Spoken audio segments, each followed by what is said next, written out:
寫一封信，寄給遠方的你，哪裏還有多少風雨和情意？腳下時還玩笑可睡，存留不捨流淌記憶。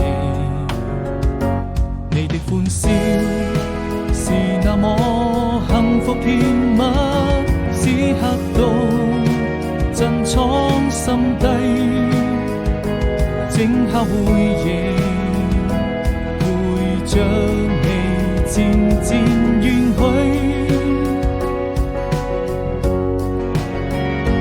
我需這一生，只要還能為你找回自己。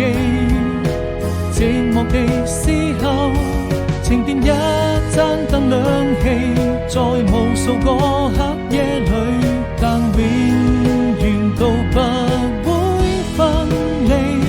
是否就可以我們像兩顆心連在一起？要閉上眼睛，緊緊感受痛呼吸，將更接近